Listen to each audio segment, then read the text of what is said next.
ये है नक्षत्र मंडल। क्या नक्षत्र मंडल है। इसमें आप लिब्रा को देख सकते हैं, कैसे ये ज्यामितीय आकार बना रही हैं। तो नक्षत्र मंडल होता क्या? नक्षत्र मंडल क्या है? नक्षत्र मंडल केवल समूह है। क्या? तारों का समूह है। ठीक है, तारों का समूह है जो ज्यामितीय आकार बनाती हैं।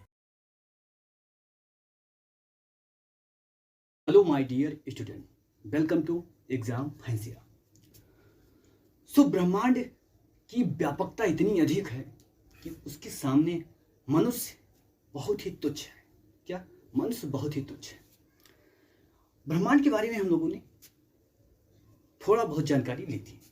आज हम देखते हैं कि एक स्टार या सन, स्टार कहेंगे तो ज़्यादा अच्छा रहेगा, कि सन का लाइफ टू डेथ कैसे होता है। क्या? सन का लाइफ टू डेथ कैसे होता है। ठीक है, लाइफ और डेथ को समझने के लिए हम एक छोटा सा उदाहरण लेकर उसको समझते हैं। ठीक है, ये है, मान लेते हैं कोई स्टार। क्या? ये है कोई आपका स्टार। अब स्टार में जो एनर्जी है, जो ऊर्जा है, बहुत अधिक है। क्या? ऊर्जा बहुत अधिक है। अब जो ये ऊर्जा है वो किस कारण है? क्योंकि हाइड्रोजन जो है वो हीलियम में क्या हो रहा है? परिवर्तित हो रहा है। क्या? हीलियम में परिवर्तित हो रहा है। ठीक है, क्या? सन का हम एग्जाम्पल लेते हैं। सन में ऊर्जा है, किस लिए? क्योंकि हाइड्रोजन हीलियम में परिवर्तित हो रहा है। ठीक, अब सन कितना बड़ा है ये कभी आपने कल्पना की?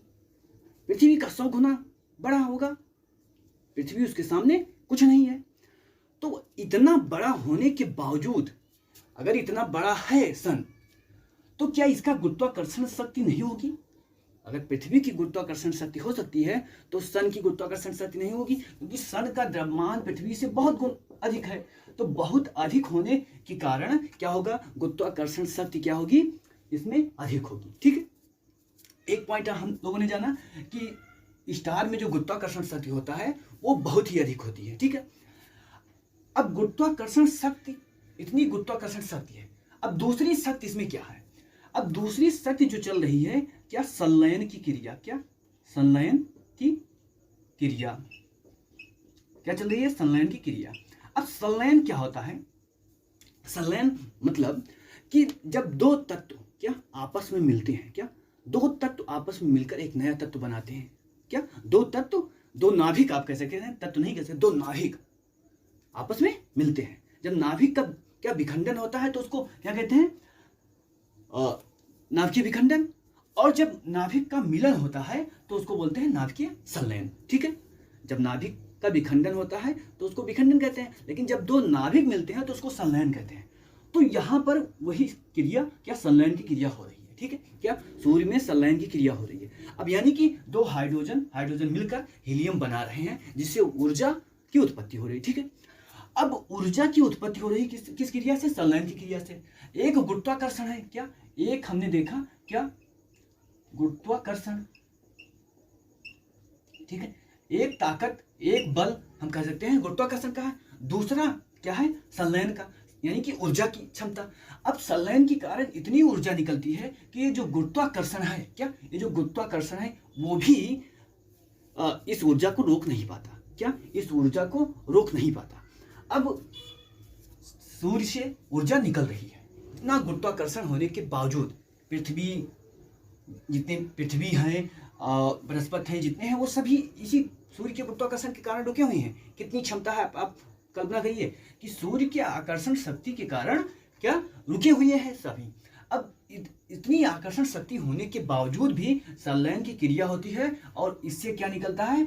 एनर्जी निकलती है। क्या? इससे एनर्जी निकलती है। ठीक है, यानी कि प्रकाश की किरण निकलती है। ठीक, तो अब ये दोनों स्टेज, क्या? गुरुत्वाकर्षण और संलयन की जो क्रिया के कारण जो ऊर्जा का जन्म हो रहा है, दोनों में क्या है? एक कह सकते हैं साम्य अवस्था है। क्या? साम्य अवस्था है, दोनों एक दूसरे के द्वारा संतुलित है और एनर्जी का लगातार क्या हो रहा है? उत्सर्जन हो रहा है। क्या? लगातार एनर्जी का उत्सर्जन हो रहा है। अब अगर गुरुत्वाकर्षण और ये संलयन की जो ताकत है, क्या? जो इसके संलयन की ताकत है, वो दोनों में क्या है? साम्य अवस्था है। अब ये जब साम्य अवस्था समाप्त होने लगती है, क्या? या गुरुत्वाकर्षण अधिक हो जाए या संलयन के कारण ऊर्जा की क्या हो जाए? क्षति हो जाए या ऊर्जा निकलना बंद हो जाए। जब ये साम्य अवस्था समाप्त होती है तो क्या होता है? स्टार का या तारे का या सूर्य का क्या होता है, आप कह सकते हैं कि अवस्था परिवर्तित होने लगता है। क्या? अवस्था परिवर्तित होने लगता है। ठीक है, तो केवल हमें यहाँ केवल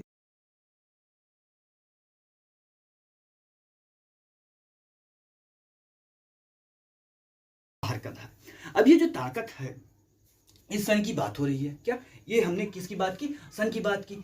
अब हम क्या बात करेंगे? एक स्टार की। क्या? एक स्टार की। सन भी एक स्टार है, लेकिन सन कह सकते हैं यहाँ एक छोटा स्टार है जिसका जन्म हुआ, यहाँ से यहाँ तक आया है। अब ये स्टार यहाँ तक आया है तो सन कहलाया है। ठीक है, अब हम देखते हैं कि एक स्टार का जन्म कैसे होता है और मृत्यु कैसे होती है। अब जन्म मृत्यु तो को देखना ही है। ये आपको दो फैक्ट आपके दिमाग में रखना चाहिए कि ये दोनों में जब क्या आएगा, साम्य अवस्था खत्म होगी तो इस अवस्था परिवर्तित होगी। क्या? अवस्था परिवर्तित होगी। ठीक है, अब हम देखते हैं इसको। इन दोनों चीज को आप याद रखिएगा, फिर जन्म और जो क्या कहते हैं मृत्यु है उसको हम आसानी से समझेंगे। ठीक है, अब ये है अपनी क्या गैलेक्सी मिल्की वे। अब यहाँ से ये जो तारा है इसको हम निकालते हैं। क्या? इसको हम निकालते हैं कहाँ पर? यहाँ पर। ठीक है, अब ये इतना बड़ा तारा है, कल्पना करते हैं क्या ये इतना बड़ा तारा है। ठीक है, लेकिन आप जब यहां से तारे निकालेंगे तो इतना बड़ा है, लेकिन यहां पर तो तारा नहीं होगा। क्या? यहां पर तारा तो होगा नहीं, और ये क्या कर रही है? एंटी क्लॉकवाइज गति कर रही है। तो ये कितना बड़ा है, आप कल्पना करिए। सूर्य इतना छोटा है तो कितना बड़ा है। तो ये जो मिल्की वे जब घूमती है तो क्या करती है? गैसों को अपने साथ लेकर क्या चलती है? गैसों को अपने साथ लेकर चलती है। इस सभी गैसों को इकट्ठा करती है। अब इसका इतना दाब, इतना प्रेशर होता है, इतना प्रेशर होता है कि गैसें क्या हो जाती हैं? गैसें एक आकार ले लेती हैं। क्या? गैसें एक आकार ले लेती हैं, और इनमें क्या गैसों में लगातार गति होती रहती है। क्या? ये जो गैसें जो हैं इनमें लगातार क्या होती रहती है? गति होती रहती है। अब इसमें तो गति हो रही है, इसके कारण इसमें लगातार गति हो रही है। अब ये क्या हो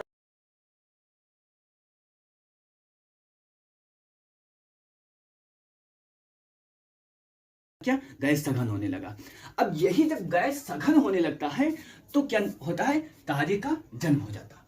गैस से क्या? गैस है। अब ये मिल्की वे घूम रही है, मिल्की वे घूम रही है तो उसमें गैस क्या हो जाते हैं? एक बाउंडर, क्या गांव में होता है बाउंडर, तो बाउंडर के रूप में बन जाते हैं। अब वो बाउंडर एक बहुत छोटा रूप है। क्या? बाउंडर बहुत छोटा रूप है। अब उसका बहुत ही भयानक या बहुत ही बड़ा रूप यहाँ इकट्ठा होता है गैस के रूप में, और वही क्या कहते हैं? उसी को क्या? तारे का जन्म होने होना। क्या? उसी को कहते हैं तारे का जन्म होना। ठीक है, अब इस जब तारे का जन्म होता है तो उसमें क्या होता है? हाइड्रोजन और हीलियम की सबसे ज्यादा क्या होती है? बहुतायता होती है। क्या? हाइड्रोजन और हीलियम की सबसे ज्यादा बहुतायता होती है। अब एक तारे का जन्म हुआ तो इसको जब जन्म होता है तो इसको बोलते हैं क्या? भ्रूण तारा। क्या? भ्रूण तारा। ये क्या है? अभी गैस ही है, गैस की अवस्था है, और मिल्की वे घूम रही है। क्या? मिल्की वे लगातार घूम रही है, और घूमने के कारण ये गोला बना गैस का, और जो गैस का गोला बना इसे क्या बोला गया? भ्रूण तारा बोला गया। क्या? भ्रूण तारा। अब जब मिल्की वे घूम रही है लगातार तो ये क्या होता है? अब कोई भी तारा यहाँ है तो वो उसकी प्रकृति होती है कि यहाँ हो जाएगा। क्या?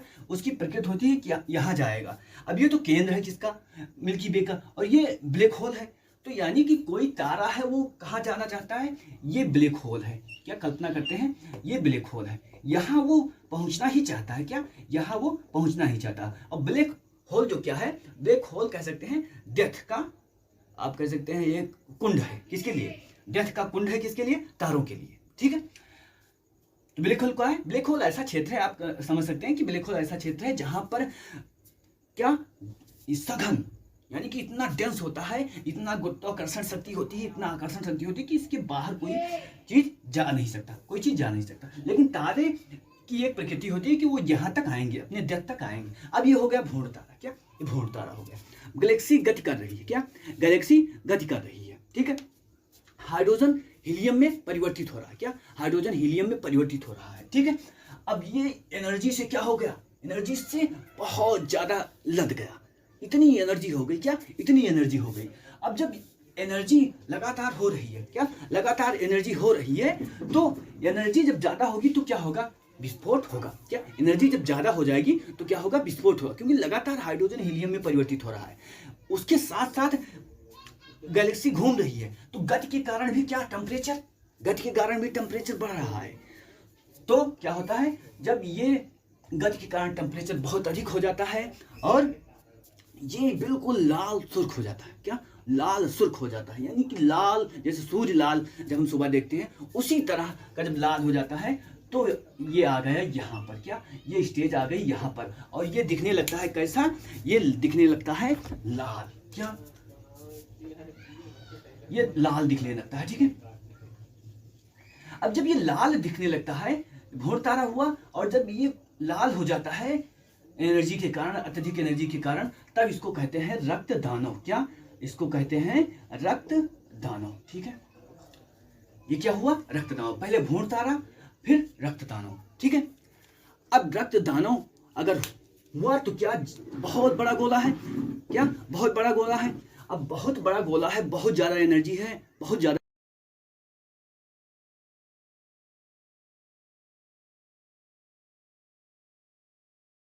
इतने एनर्जी को क्या नहीं कर सकता, एक जगह इकट्ठा नहीं कर सकता, एक जगह वो रोक नहीं सकता। क्या? उस एनर्जी को रोक नहीं सकता। अब इसमें क्या होगा? अब इसमें होगा विस्फोट। क्या? इसमें होगा विस्फोट। क्या? विस्फोट। मैंने कहा है कि जो क्या बोल ब्रह्मांड है, ब्रह्मांड में विस्फोट की प्रक्रिया हर समय चलती रहती है, और वही विस्फोट क्या है? नए पदार्थों का जनन का कारण है। अब ये रक्तदानों में क्या हुआ? विस्फोट हुआ। जब विस्फोट होता है, क्या, जब ये विस्फोट होता है तो उसको क्या बोलते हैं? सुपरनोवा बोलते हैं। क्या? जब ये विस्फोट होगा तो उसको बोलेंगे क्या? सुपरनोवा। क्या बोलेंगे? सुपरनोवा। तो सुपरनोवा सामान्य सा एक शब्द है, यानी कि जब कोई तारा विस्फोट होता है, तारे में विस्फोट होता है, तो उसे ही सुपरनोवा कहते हैं। बस इतना आपको ध्यान रखना है कि जब किसी तारे में विस्फोट होता है तो उसे सुपरनोवा बोलते हैं, ठीक है। अब सुपरनोवा हुआ, ठीक है। अब जब सुपरनोवा होगा, उसी से क्या, सुपरनोवा से ही विभिन्न तारों और ग्रहों का निर्माण होगा। क्या? सुपरनोवा से ही विभिन्न तारों और किनका? ग्रहों का निर्माण होगा, ठीक है।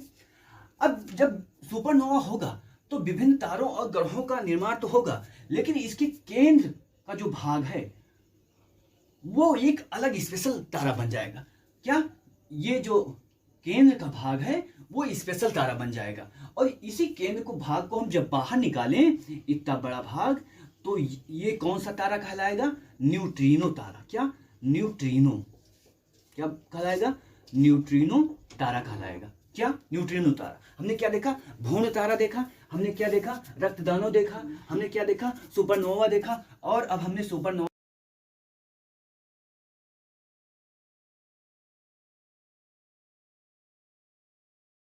सूर्य बनना शुरू हो गए। क्या? ग्रह उपग्रह और सूर्य बनना शुरू हो गए, लेकिन उसका जो केंद्र है, क्या, सुपरनोवा होने के बाद जो केंद्र है, उस केंद्र को क्या बोलते हैं? न्यूट्रिनो स्टार बोलते हैं। क्या? न्यूट्रिनो स्टार बोलते हैं, ठीक है। अब न्यूट्रिनो स्टार आ गया। अब न्यूट्रिनो स्टार कितना शक्तिशाली है या कितना भयानक है, इसको आप एक कल्पना, एक उदाहरण से आपको हम समझाते हैं। क्या? एक उदाहरण से हम समझाते हैं, ठीक है। अब ये जो सुपरनोवा होता है ना, सुपरनोवा में इतना एनर्जी निकलती है, इतना एनर्जी निकलती है, जितना एनर्जी या प्रकाश कह सकते हैं, जितना प्रकाश इस पूरे गैलेक्सी में है, उतना प्रकाश अकेले सुपरनोवा जब होता है तो आता है, उतना प्रकाश, ठीक है। अब हम कहाँ पहुंचे? न्यूट्रिनो स्टार पर। अब न्यूट्रिनो स्टार कितना घना है, क्या, कितना घना है, कितना आकर्षण शक्ति है, इसको हम एग्जाम्पल से क्या देखते हैं, क्या एग्जाम्पल से देखते हैं, ठीक है। अब पृथ्वी, एक पृथ्वी है, एक पृथ्वी पर इतने मानव हैं, और पृथ्वी, पूरे पृथ्वी को एक आंख से देखना आसान नहीं है, जब तक हम ग्लोब को देख नहीं सकते। अब ऐसी पृथ्वी, क्या, ऐसी पृथ्वी 25 लाख, क्या, 25 लाख पृथ्वी, क्या, 25 लाख पृथ्वी को केवल, क्या, 25 लाख पृथ्वी, अब 25 लाख या लाखों पृथ्वी कह सकते हैं, क्या, लाखों पृथ्वी, लेकिन मैं 25 लाख ले रहा हूं, ठीक है। 25 लाख पृथ्वी को 25 किलोमीटर में, केवल क्या, 25 किलोमीटर में, 25 लाख पृथ्वी को इतना दबाओ कि 25 किलोमीटर हो जाए, उतना घना होता है ये, क्या, न्यूट्रिनो तारा, क्या, उतना घना होता है। अब एक छोटा सा एग्जांपल और लीजिए कि ये जो आपका एवरेस्ट है, क्या, जो एवरेस्ट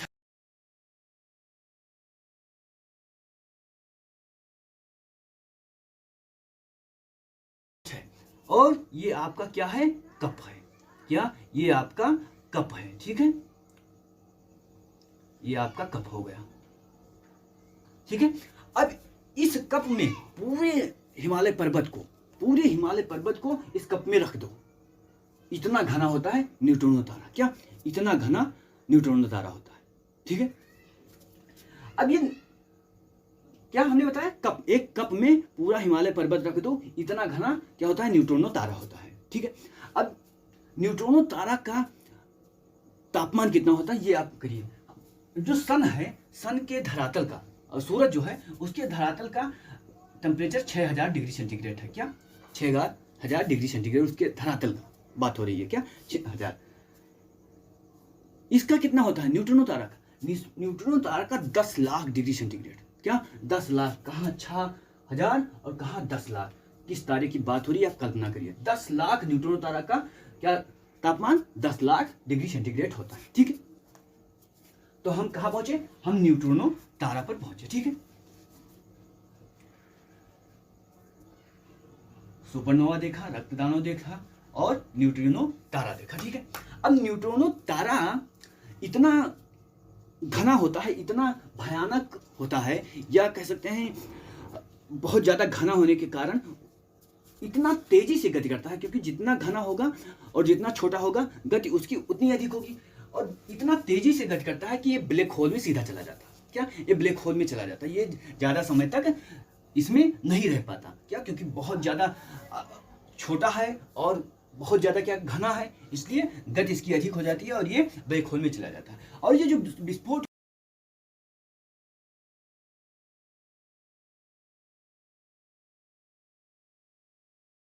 क्या, नए स्टार बनने लगते हैं। अब सुपरनोवा हुआ, उससे हम कल्पना करते हैं कि हमारा सूर्य बना। क्या, कोई सुपरनोवा घटना हुआ तो उससे हम कल्पना करते हैं कि हमारा क्या बना, सूर्य बना, ठीक है। न्यूट्रिनो तारा तो क्या हुआ, चला गया ब्लैक होल में। अब ये हमारा क्या बना, ये हमारा सन है। क्या, ये हमारा सन है, ठीक।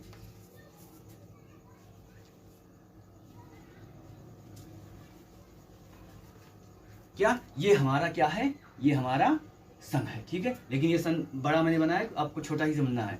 क्या, ये है अपना सन, ठीक है। अब सन में जो एनर्जी है वो किस कारण है, क्योंकि हाइड्रोजन हीलियम में परिवर्तित हो रहा है।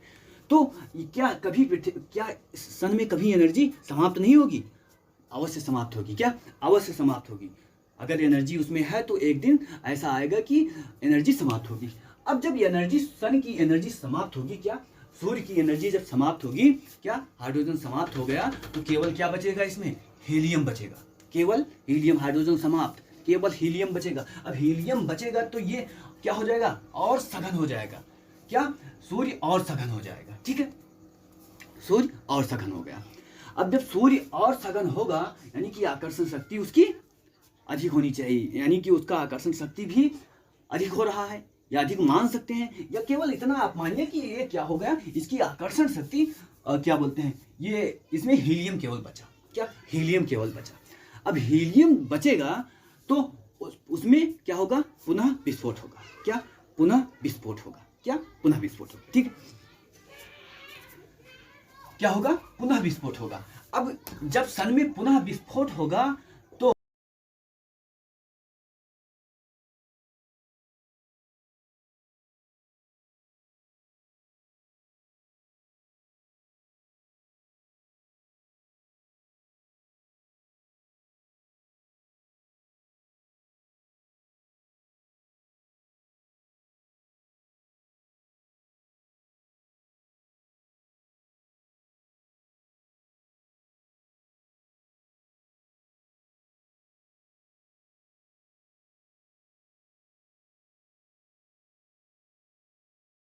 तो हमने क्या देखा कि सन, अब सन से भी क्या होगा, एनर्जी कभी समाप्त होगी, यानी सन से भी एनर्जी कभी समाप्त होगी। अब जब सन की एनर्जी समाप्त होगी तो क्या होगा, सन में भी क्या होगा, विस्फोट होगा।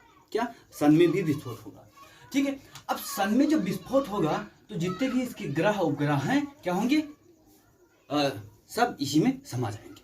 क्या, सब इसी में समा जाएंगे, ठीक है। सन में विस्फोट होगा और सब इसी में समा जाएंगे।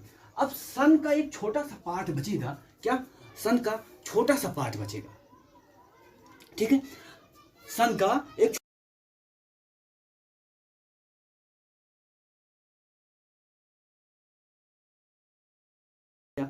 अब सन का छोटा पार्ट बचेगा, ठीक है। सन का बहुत ही छोटा पार्ट बचेगा, उसको क्या बोलेंगे? क्या उसको क्या बोलेंगे? अगर सामान्य रूप में देखें तो उसको क्या बोला जाएगा? श्वेत बामन। क्या? श्वेत बामन, ठीक है। अब सन में विस्फोट हुआ और सन का एक बहुत छोटा सा भाग बचा। क्या? छोटा सा भाग बचा, उसको बोलेंगे श्वेत बामन। क्या? श्वेत बामन बोलेंगे, ठीक है। अब ये श्वेत बामन क्या होता है? क्या श्वेत बामन क्या होता है? मैंने कहा कि जब सन में विस्फोट होगा तो सन का एक छोटा सा पार्ट बचेगा और उसके पास क्या? एनर्जी नहीं होगी। क्या? एनर्जी नहीं होगी, यानी कि वो ज़्यादा एनर्जी बाहर नहीं निकाल रहा होगा। क्या? ज़्यादा एनर्जी बाहर नहीं निकाल रहा होगा। तो ज़्यादा जब एनर्जी बाहर नहीं निकाल रहा होगा तो उसको क्या बोलेंगे? श्वेत बामन। क्या? श्वेत बामन, यानी कि उसके पास एनर्जी नहीं है, ठीक है। अब श्वेत बामन के संदर्भ में ही एक क्या है, एक कह सकते हैं प्री का क्वेश्चन बन जाता है। श्वेत बामन से ही संबंधित एक प्री से क्वेश्चन बनता है जिसको कहते हैं चंद्रशेखर सीमा। क्या कहते हैं? चंद्रशेखर सीमा। अब चंद्रशेखर सीमा क्या है उसको यहीं पर हम देख लेते हैं। क्या? श्वेत बामन के संदर्भ में। अब ये हो गया क्या? ये हो गया श्वेत बामन। ये सन से क्या बना? श्वेत बामन बन गया, ठीक है। अब श्वेत बामन के संदर्भ में चंद्रशेखर ने एक क्या अपना कह सकते हैं चंद्रशेखर लिमिट बताई है। क्या? चंद्रशेखर लिमिट बताई है। क्या? चंद्रशेखर लिमिट या चंद्रशेखर सीमा। तो क्या कहा चंद्रशेखर ने? चंद्रशेखर ने कहा कि सूर्य से 1.4 गुना, क्या? सूर्य से 1.4 गुना क्या? सूर्य से 1.4 गुना तारा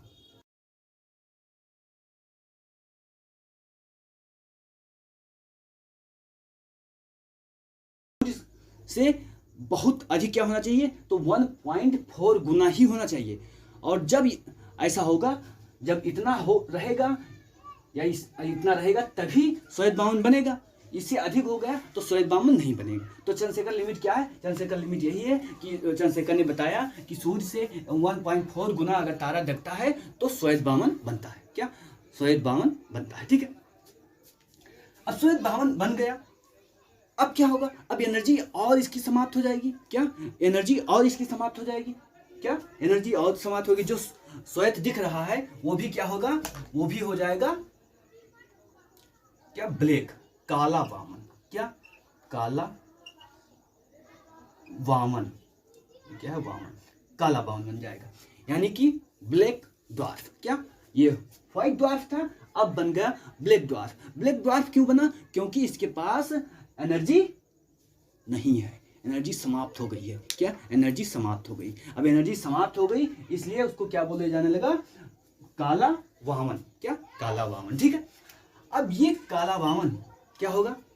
धीरे धीरे कहाँ पहुंचेगा? यहाँ पर, ये वाला क्षेत्र, और इसी में क्या हो जाएगा? समा जाएगा। क्या? इसी में समा जाएगा, ठीक है। कहाँ से? हम भ्रूण तारा से शुरू हुए, भ्रूण तारा के बाद रक्तदानव। क्या? रक्तदानव हुआ, फिर सुपरनोवा हुआ, सुपरनोवा से क्या? न्यूट्रॉन तारा हुआ। क्या? सुपरनोवा हुआ और भ्रूण तारा हुआ। रक्तदानव हुआ। क्या? रक्तदानव, और फिर सुपरनोवा। क्या? सुपरनोवा हुआ, और सुपरनोवा के बाद क्या हुआ? न्यूट्रिनो। क्या? न्यूट्रिनो तारा बना, ठीक है। न्यूट्रिनो तारा बना। उसके बाद क्या? सन। क्या? सन बना। अब इसको हम एक क्या एक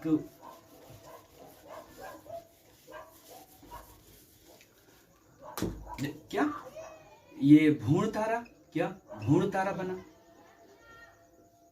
अब भ्रूण तारा के बाद क्या हुआ? रक्तदानव। क्या? रक्तदानव, ठीक है। अब रक्तदानव के बाद क्या हुआ? सुपरनोवा। क्या? विस्फोट हुआ, सुपरनोवा हुआ। अब सुपरनोवा के बाद क्या होगा? न्यूट्रिनो तारा बनेगा, न्यूट्रिनो तारा, और जो बचे हुए पार्ट होंगे उससे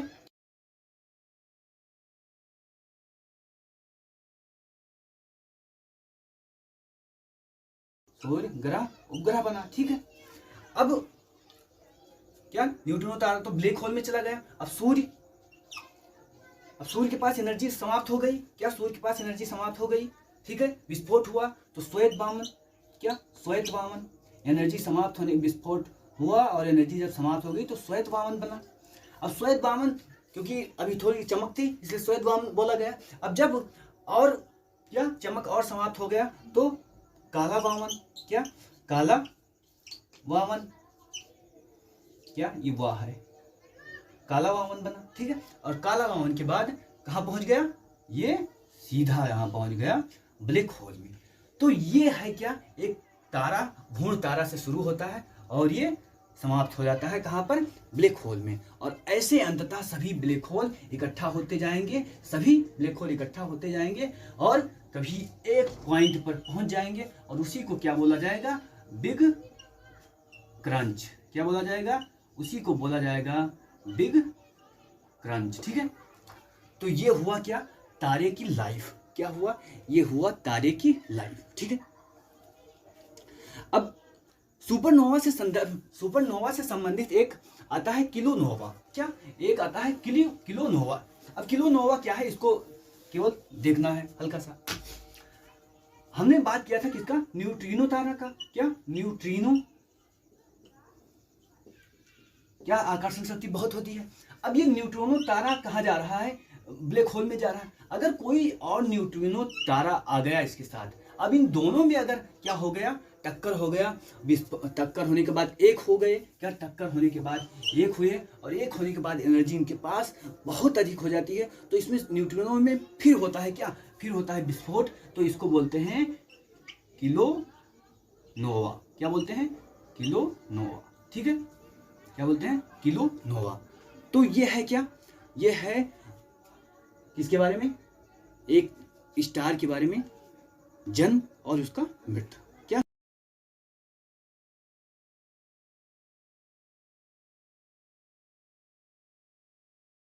अपने स्टार के बारे में अध्ययन करेंगे। क्या अगले वीडियो में हम अपने स्टार के बारे में अध्ययन करेंगे, यानी कि सन के बारे में। सन की स्थिति कैसे है, सन में एनर्जी कैसे है, सन में कितने लेयर होती हैं, क्या सन से संबंधित सारा हम लोग अध्ययन करेंगे। फिर ग्रह पर चलेंगे, ठीक है। सो आज के लिए इतना ही, फिर मिलते हैं। जय हिंद।